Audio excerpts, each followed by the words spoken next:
দেখবেন ম্যাক্সিমাম মেয়ে এখন বেপর্দা। খেয়াল করে দেখেন। দাঁড়ান ভাই, মেয়েদের কথা বললে আপনারা খুব ঠিক ঠিক বলেন, এটা ঠিক না। আসলে এখানে কি মেয়েরা নাই? আছে। মেয়েদের বিষয়ে একটু সফট থাকতে হবে। নারী বিদ্বেষী আচরণ করা ঠিক না, এটা ঠিক না। আসলে আমরা অনেক সময় দেখা যায় যে নারী বিদ্বেষী কথাবার্তা বেশি বলে ফেলি। আসলে এভাবে মেয়েদেরকে হেদায়েতে আনা যাবে না। আমরা দেখেছি এমন অনেক মেয়ে আছেন, অনেক দিনী বোন আছেন, একবার যদি আপনি তার মধ্যে দিনের বুঝ ঢোকাতে পারেন, হ্যাঁ, সে আপনার চেয়ে বেশি প্র্যাকটিসিং হয়ে যাবে। অনেক আছে। এবং অনেক আমাদের ওয়াইফদের কাছে এমন অনেক দিনী বোনরা কল করে, সমাধান জানতে চায়, যে দিন দিন দিন শিখতে চায়, পড়তে চায়, বাবা মা সুযোগ দিচ্ছে না, কোথায় পড়বো, কোন মাদ্রাসায় সুযোগ পাচ্ছি না, এতদিন পর্যন্ত ইউনিভার্সিটিতে পড়েছি, এখন দিনের বুঝ এসেছে, কিছু পড়বো, কি পড়বো, কোন সিলেবাস ফলো করবো, বুঝে আসছে না। আর মহিলাদেরকে তো অনেক নামে বেনামে অনেক দলে ঢুকিয়ে দেওয়া হয় না, এবং এদেরকে গোমরা করে ফেলা হয়। তো এই জন্য মেয়েদের ব্যাপারে আসলে আমাদের সফট হওয়া দরকার, তাদের শিক্ষার ক্ষেত্র তৈরি করা দরকার। আক্রমণাত্মক কথাবার্তা বলে ওদেরকে আঘাত দেওয়ার উদ্দেশ্য নয়। উদ্দেশ্য হচ্ছে হাদিসটা বলে তাদের মনের মধ্যে আল্লাহর ভীতি সঞ্চার করা। আল্লাহর নবী মুহাম্মদ সাল্লাল্লাহু আলাইহি ওয়াসাল্লাম বলেছেন যে কিয়ামতের আগে দুই শ্রেণীর মানুষ আসবে, আমি ওদেরকে দেখি নাই। আমি ওদেরকে দেখি নাই মানে নবীর যুগে তারা ছিল না সাল্লাল্লাহু আলাইহি ওয়াসাল্লাম। এক শ্রেণী যারা মানুষকে খুবই পিটাবে, হাতে লাঠি থাকবে, তারা মানুষকে নির্মমভাবে মারবে। দেখতে চান এরা কারা? সারা ওয়ার্ল্ডের দিকে তাকায় দেখেন, বিশ্বের বিভিন্ন জায়গায় তাকায় দেখেন কিভাবে মুসলিমদেরকে মারা হয়, তাকিয়ে দেখেন। আমি বুঝাতে পারবো না একজন মুসলিমের রক্তের মূল্য।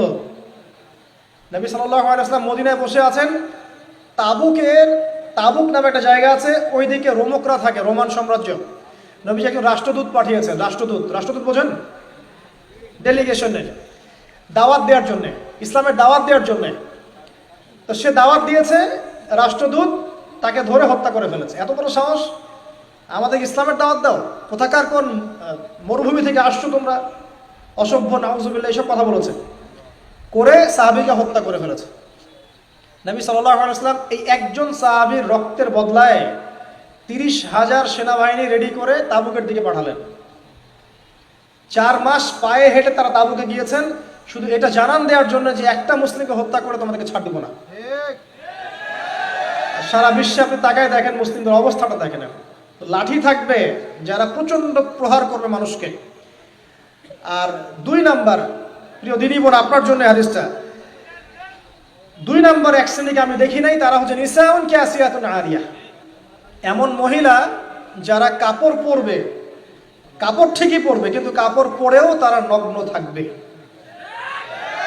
এই ব্যাখ্যা করার কোনো দরকার আছে এখন আমার?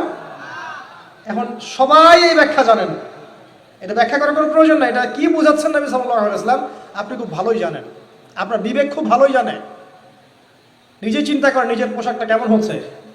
মুইলাতুন মামেলাত, নবীজি আরো বলছেন, এরা শুধু কাপড় পরে নগ্নই থাকবে না, বরং এরা নিজেরাও পুরুষদের দিকে আকৃষ্ট হবে এবং পরপুরুষকে আকৃষ্ট করবে। তারা জান্নাতে যাবে না, নবীজি বলছেন তারা জান্নাতে যাবে না, জান্নাতের গন্ধও পাবে না। নাউজুবিল্লাহ।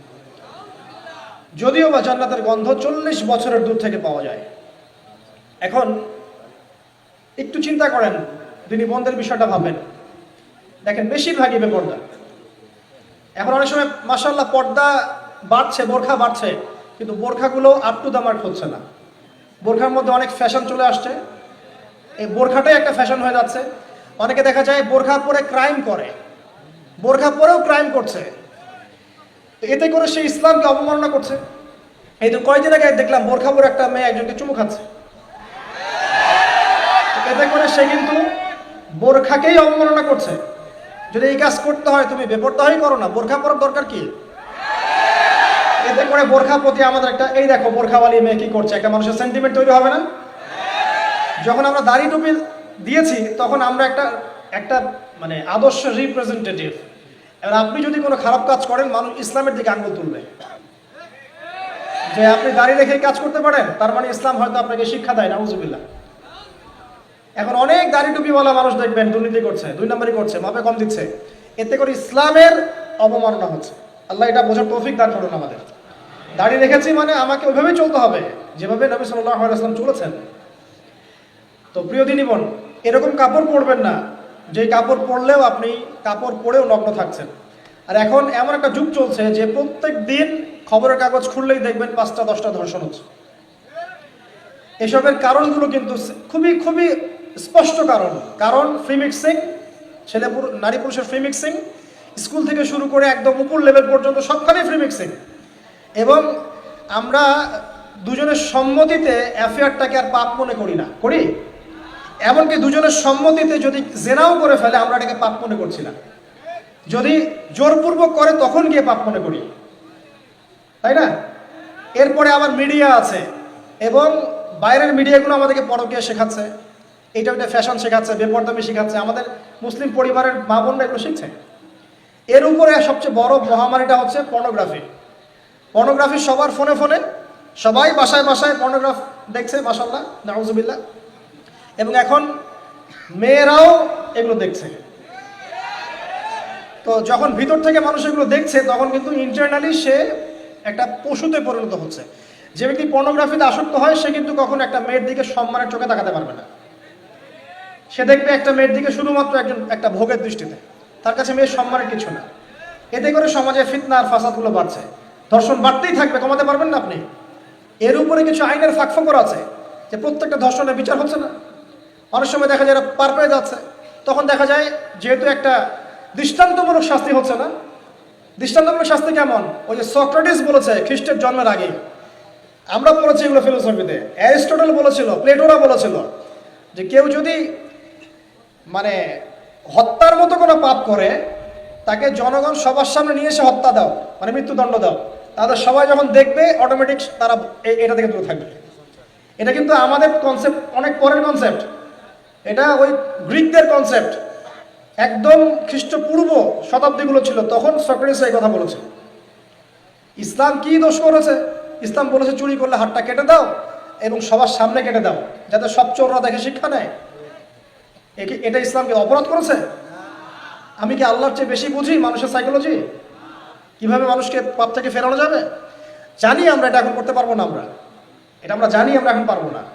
এই বিষয়টা আপনি যদি আমাকেও দায়িত্ব দেন আমিও পারবো না, কারণ ওয়ার্ল্ডটাই ফ্রেম করা এভাবেই। কিন্তু ইনশাআল্লাহ তাআলা এটা আপনি নিশ্চিত থাকেন অদূর ভবিষ্যতে পুরো ওয়ার্ল্ডেই এই শাসন আসতে যাচ্ছে ইনশাআল্লাহ, এটা নিশ্চিত থাকেন। কিভাবে, কখন, কত বছর পর আমাকে জিজ্ঞেস করেন। তো মেয়েদের ব্যাপারে এত আক্রমণাত্মক না হয়ে ওদেরকে বোঝান, পর্দায় নিয়ে আসেন। এবং আজকে খুতবায় একটা কথা বলেছিলাম, এটা একটু মার্ক করে নেন, যে ওদের প্রতি কঠোর হয়ে তাদেরকে লাইনে আনা যায় না। আপনি আপনার ছোট্ট শিশু সন্তান, আপনার ছেলে হোক অথবা মেয়ে হোক, আপনার মেয়ে বাচ্চাটাকে আপনি যেভাবে আদর করেন, ভালোবাসেন, সে জেদ করলে আপনি সবর করেন, তার প্রয়োজন পূরণ করেন, তাকে মানানোর চেষ্টা করেন না? আপনার মেয়ের সাথে কি আপনার কখনো দ্বন্দ্ব হয়? ও তো অনেক জ্বালায় আপনাকে, এটা কিনে চায়, ওটা কিনে চায়, তাই না? কিন্তু আপনি কিন্তু সবর করেন, ডিল করেন, রিল্যাক্স থাকেন, সহ্য করেন, তাকে এটা কিনে দেন, ওটা কিনে দেন, ঘুরতে নিয়ে যান, বোঝান। এইরকম সাইকোলজিক্যাল ডিল যদি আপনি আপনার ওয়াইফের সাথে করতে পারেন, আপনি ফ্যামিলিগত জীবনে হ্যাপি ইনশাআল্লাহ। আর যদি লাঠির উপর থাকেন আপনি কখনো হ্যাপি হতে পারবেন না। মেয়েদেরকে এইভাবে লাইন আনা যাবে না। অভিজ্ঞতা ভাই, অভিজ্ঞতা। আর এই বিষয়ে অ্যাটলিস্ট আপনার চেয়ে আমার অভিজ্ঞতা ডাবল, ঠিক আছে? তো ওদের প্রতি এত কঠোর হয় না, সফট হন। পরিবেশটা এমনই যেখানে বেশিরভাগ মেয়ে বেপর্দায় চলছে, ওদেরকে বুঝিয়ে সুঝিয়ে আল্লাহর দিনের পথে আনতে হবে ইনশাআল্লাহ। আল্লাহ পাক তৌফিক দান করুন, আমিন। তবে একটা খালি হাদিস তাদের জন্য বলছি আমি, মেয়েদের জন্য গুটিয়ে নেওয়ার আগে, সেটা হলো, প্রিয় দিনী বোন, রাসূল সাল্লাল্লাহু আলাইহি ওয়াসাল্লাম আপনাকে 4টা কাজ করতে বলেছেন। এই 4টা কাজ যদি আপনি করতে পারেন, নবীজি বলেছেন জান্নাতের যে কোনো দরজা দিয়ে ইচ্ছা আপনি প্রবেশ করতে পারবেন ইনশাআল্লাহ। এই সুযোগটা পুরুষদের জন্য নাই। 4 নম্বরের প্রথম কাজ, আপনাকে 5 ওয়াক্ত সালাত পড়তে বলা হয়েছে। 5 ওয়াক্ত সালাত টাইম টু টাইম পড়বেন। আজান হয়ে গেছে, নামাজ, ব্যাস। 2, রমাদান মাসের সওম। এখানে খালি ফরজ সওমের কথা বলা হচ্ছে, নফল সওমের কথাও বলা হচ্ছে না। 3 নম্বর, লজ্জাস্থানের হেফাজত, মানে আপনার খাস পর্দার কথা বলা হচ্ছে। আর বারবার মনে রাখবেন, পর্দা শুধু পোশাকের বিষয় নয়, এটা মনেরও বিষয়, কথারও বিষয়, হাঁটা চলারও বিষয়। প্রত্যেকটা বিষয়ের মধ্যে পর্দা আছে। প্রতিটা বিষয়ে পর্দা আছে। আপনি সূরা কসাস পড়েন, সূরা কসাস, সূরা মুমিন পড়েন, সূরা মুমিন, সূরা আহজাব পড়েন, সূরা নিসা পড়েন এবং সূরা তালাক পড়েন, দেখবেন পর্দা কি জিনিস আপনি বুঝতে পারবেন।